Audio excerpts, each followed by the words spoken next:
संभल कर। देखिए आहिस्ता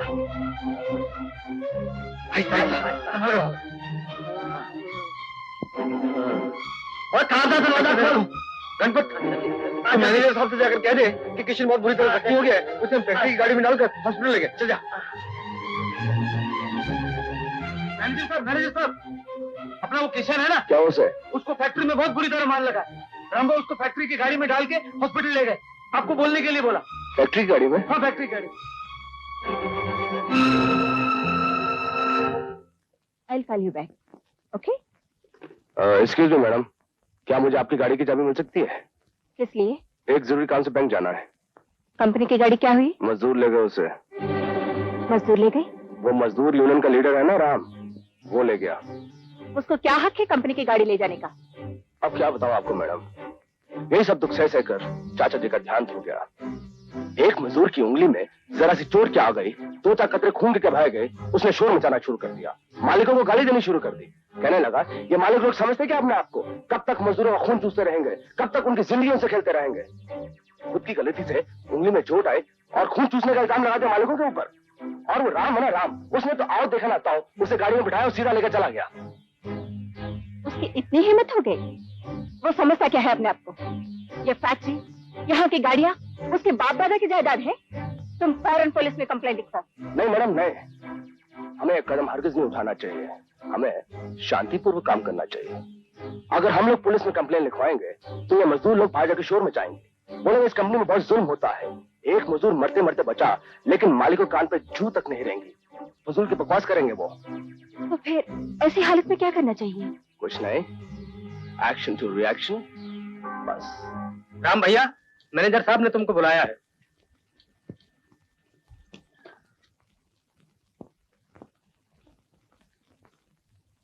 आपने मुझे बुलाया?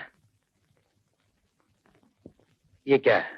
पढ़े लिखे आदमी हो, पढ़ लो, मुझसे क्या पूछते हो?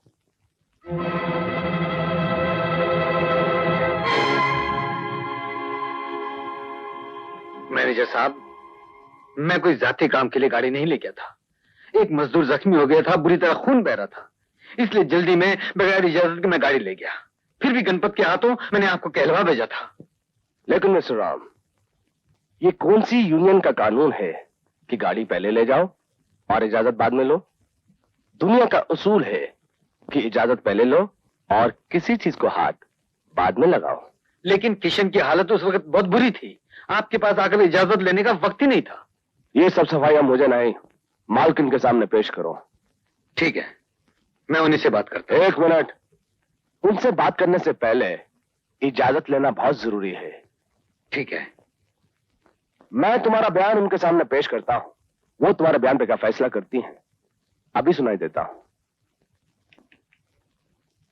हेलो हेलो मैडम, हमारे मजदूरों के यूनियन के लीडर आपसे ये पूछना चाहते हैं कि उन्हें सस्पेंड क्यों किया गया, और वो आपसे मिलना भी चाहते हैं।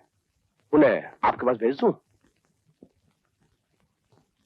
उन्होंने नो कहा है। लो, मैं उनसे बात करता हूं। ये पब्लिक टेलीफोन नहीं, इंटरकॉम है। ये सिर्फ मेरे उनसे बात करने के लिए है या उनके मुझसे बात करने के लिए है, यानी कि सिर्फ हम दोनों के बात करने के लिए है, तुम्हारे बात करने के लिए नहीं है। लेकिन मैं उनसे बात करना चाहता हूं। जब कोई तुमसे बात नहीं करना चाहता तो तुम्हारा उससे बात करने का इसरार करना तहजीब और शराफत के दायरे से बाहर है।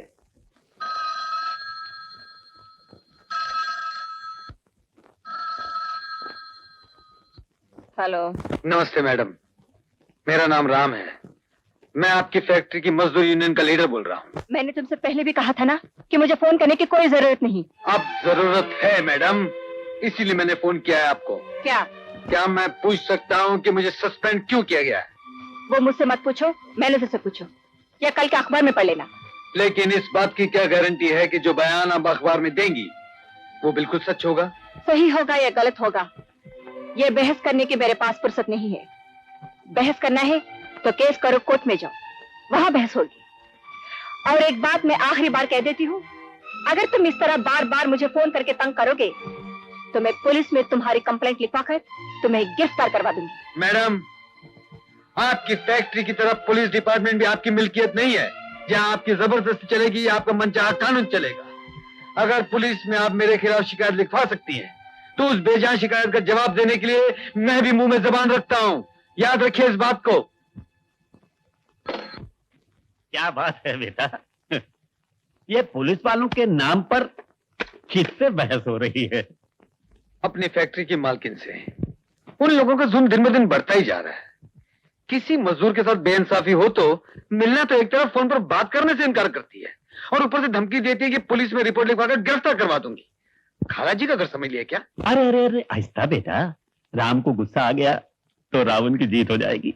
अच्छा आप ही बताइए, कोई आपके डिपार्टमेंट से किसी के खिलाफ गलत कंप्लेन करे तो पुलिस क्या कदम उठाएगी? पुलिस के कदम तो कानून की बंदिश में होते हैं बेटे। जो हमें कोर्ट से हुक्म मिलेगा वही करना पड़ेगा। एक मजदूर जिंदगी और मौत की कश्मकश में फंसा हुआ था। मैं उसे फैक्ट्री की कार में बगैर किसी से पूछे हॉस्पिटल ले गया। ये मैंने गलत किया या सही किया? 100% गलत। क्या? हाँ, वो गाड़ी तुम्हारी नहीं थी, उसका मालिक कोई और था। और कानून कहता है कि इजाजत के बगैर किसी की चीज को हाथ लगाना जुर्म है, और इस जुर्म के तहत उन्हें पूरा हक है कि वो तुम्हें नौकरी से निकाल दें। और अगर वो शिकायत करें तो हमें पूरा हक है कि हम तुम्हें गिरफ्तार करें और सजा दिलवाएं। मतलब मैंने एक आदमी की जान बचाई या जो कुछ भी किया, ये आपकी नजर में जुर्म है और मुझे सजा दिलवाने का आपको पूरा पूरा हक है? बिल्कुल। क्या खाक, बिल्कुल बिल्कुल गलत बात कर रहे हैं आप। एक आदमी जिंदगी और मौत के बीच में फंसा हुआ है तो पहले उसकी जान बचानी चाहिए या गाड़ी ले जाने की आज्ञा लेनी चाहिए। उसके बाद उस गाड़ी में कितने आदमी बिठा के ले जा सकते हैं उसकी आज्ञा लेनी चाहिए। उसके बाद उस घायल आदमी को बिठा के ले जाना चाहिए या लेटा कर ले जाना चाहिए, इसकी आज्ञा लेनी चाहिए। इतनी आज्ञा लेते रहे तब तक तो वो आदमी मरकर दूसरा जन्म भी ले लेगा। यही है आपका कानून। इसी तरह आपका डिपार्टमेंट काम करता है। जान बचाने वाले का शुक्रिया तो अदा करते नहीं, उल्टा उसे बगैर पूछे गाड़ी ले जाने के जुर्म में गिरफ्तार करने की धमकी देते हैं।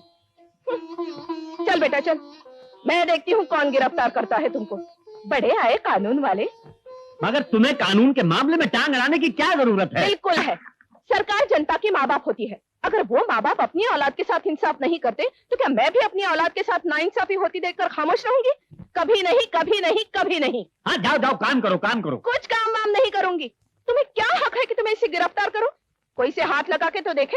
हथकड़ी छीन कर चूल्हे में न फेंक दूं तो मेरा नाम भी शांता नहीं है। अरे तू चुप कर, आहिस्ता बोल आहिस्ता बोल। अगर बाहर वालों ने सुन लिया तो क्या कहेंगे?